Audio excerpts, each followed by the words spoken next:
Etihad seems to be going with sort of high-end premium service when a lot of people these days want to travel light or go with budget airlines. Do you think you're moving in the right trend, right direction? Well, because we're new, one has to be very focused again on segmentation.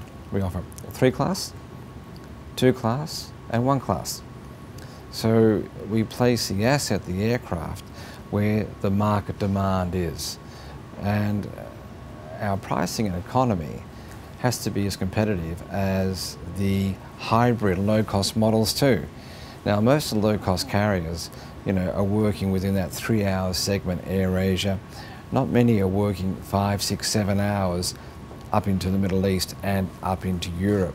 So again, what is important when you're taking somebody from Indonesia or Malaysia or from Thailand is that the service on board, the interaction with you as a traveller, maybe your first time flying up over the Gulf or flying into Europe or into the Middle East, that we look after you. And in looking after you, it's a competitive fare, that's great on-board service, and making sure that when you arrive at your destination, we ensure that you either transit or you depart in an efficient manner. The low-cost model of Europe and what you have here in Asia with AirAsia is very much for those 2 to 3 hour segments, not for the long-haul flights. But where we do have to compete with economy products with other carriers, of course, we're competitively priced. I think the consumer likes to get a little bit more on those longer sectors. Well, I tend to agree. People want comfort on longer. Yeah, and especially if you're flying with kids, with family, and you want to be able to watch movies, games. One of the great things of Etihad, we've state of the art in-flight entertainment. You see the kids, they've got their headsets on, and they're all the latest games, and it's a nice ride for them and for the parents. Does Etihad, being based in Abu Dhabi in the UAE, give it a kind of strategic location as well, being in the middle between Asia and Europe, Asia and the US? Look, absolutely. If you consider the success of the Asian carriers, they were built on geography and aircraft technology. So in the 70s, it used to take 4 stops from Australasia to Europe. Then as we moved into the 80s, it took 2 stops, so the Bangkok hub, the Singapore hub, the Hong Kong hub. Now you have the Gulf hubs.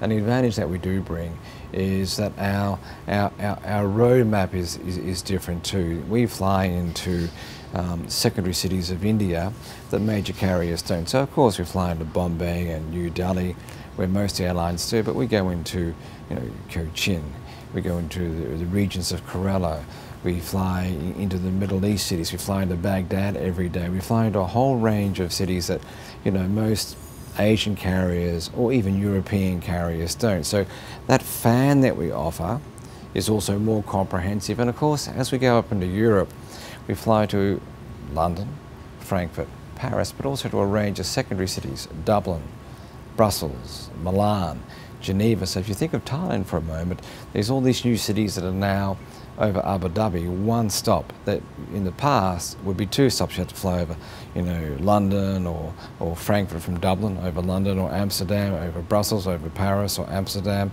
So we're feeding traffic in to Thailand, and that's the advantage that this new network has. And of course we fly to places like New York and Chicago, and over the coming years we'll be flying to more US destinations, South American destinations, more destinations in Europe, and also the CIS. So we continue to grow.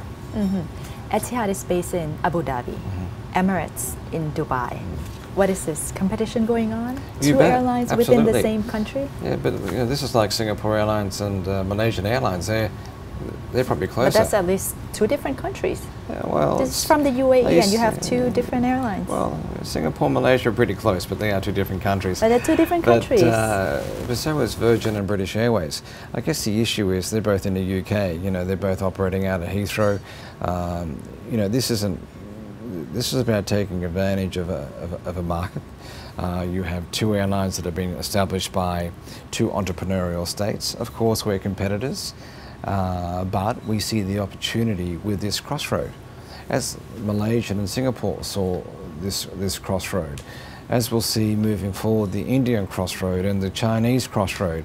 And quite frankly, at the end of the Second World War, we saw the creation of, the European hub. So this is evolution, it's a changing world. Technology is a big driver of this because aircraft can carry more people, they're more efficient, and the customer is saying, yes, I'd rather have non-stop or one-stop service versus two stops. So, when I look at Emirates and Qatar and ourselves in the Gulf, quite frankly, the competition is the Asian hubs and the European hubs as people transfer over the Gulf hubs because they're more convenient.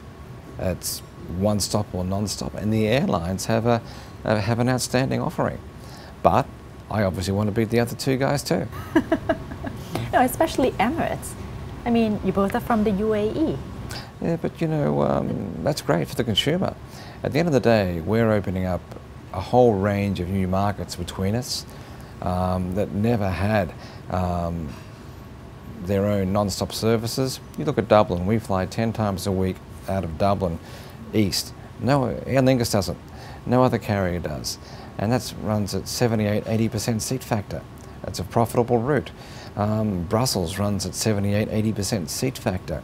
Out of Milan we do, because Alitalia don't fly into Southeast Asia, we coach her out of Milan over Abu Dhabi and take their traffic down into Southeast Asia. So what we're doing is giving the customer choice. If the customer didn't want that choice, we wouldn't be in business. So yes, we're challenging maybe some of the legacy carriers with our proposition, but the customer is saying, wow, we like this, as they did when Southwest started and EasyJet started and Ryanair started. So at the end of the day, the consumer, the customer will demand who wins. And as I said earlier, I've got very clear mandates in regard to the size, the style, and making money and being a profitable business. Are there any cooperations between Etihad and Emirates? No, not at all. We sponsor Manchester City in soccer. You'll see our name. They sponsor Arsenal. You'll see Emirates on the Arsenal shirt. So both teams respect each other. We respect them. But when we play, we want to beat each other. And that's the same.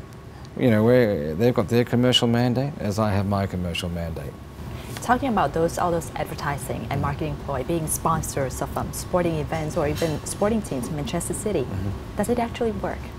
Yes, it does. When you consider that our brand in 7 years has gone from 0 to one of the